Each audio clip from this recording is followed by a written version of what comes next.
কিন্তু আজি যদি কোনোবা বাহিৰৰ মানুহে যদি দেখিলেহেঁতেন আৰু যিসকলে প্ৰচেছন কৰিছে যিসকল মহিলাই প্ৰচেছন কৰিছে তেখেতসকলক যদি দেখিলেহেঁতেন যিখিনি ডিজাইনাৰ ছানগ্লাছ লগাই গৈছে মই ভাবোঁ যে আমিও ভাৰতবৰ্ষৰ কোনো জেগাতকৈ কম নহয় আমাৰ নাৰীসকলো ইয়াতে দুনাই নাৰীসকলো মোৰো ভাল লাগিছে আৰু লগতে যিকেইটা ফটো উঠিলোঁ যদিও এইটোতো ইউটিউবত ছ'চিয়েল মিডিয়াত যিটো ভাইৰেল হ'ব এটা বস্তু প্ৰমাণ হ'ব আমি জোনাইৰ নাৰী সমাজ আৰু জোনাই মহিলাসকল ভাৰতবৰ্ষৰ কোনো জেগাতকৈ আমি পিছ পৰি থকা নাই এইটো আজি কিন্তু ছ'চিয়েল মিডিয়াত কথাটো ওলাব মোৰ ভাল লাগিছে খবৰটো যেতিয়া পাইছোঁ ইয়াৰ পৰা বহুত উচ্চ শিক্ষা গ্ৰহণ কৰি সমাজৰ কাৰণে অৰিহণা আগবঢ়া বহু আমাৰ মুকুম চেলেক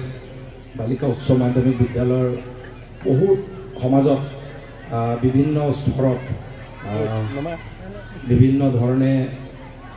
দায়িত্ব আগবঢ়াই থকা বহুত মহিলা মই লগ পাইছোঁ দেখি ভাল লাগিছে আৰু মই ভাবোঁ শিক্ষাৰ বাদে যদি নাৰী আগবাঢ়ি যাব লাগে নাৰী সমাজ আগবাঢ়ি যাব লাগে বা এটা সমাজ আগবাঢ়ি যাব লাগে শিক্ষাৰ গণতন্ত্ৰ নাই Education is the most powerful weapon to change a society. Nelson Mandela আৰু এইটোৱেই সত্য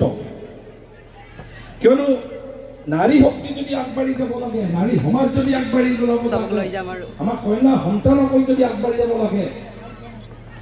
শিক্ষাৰ গণতন্ত্ৰ নাই এইটো বাৰে বাৰে আমি যিমান পাৰোঁ আমি আমাৰ সমাজত গাঁৱে প্ৰচাৰ কৰাটো দৰকাৰ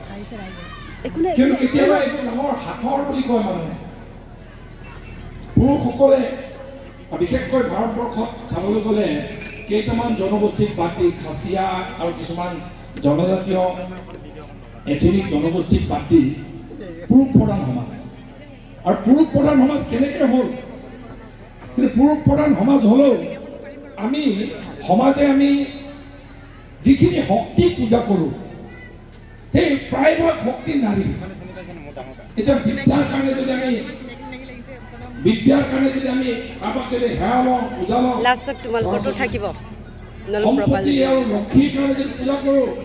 লক্ষ্মী আই শক্তিৰ কাৰণে পূজা কৰোঁ দুৰ্গা মাইয়া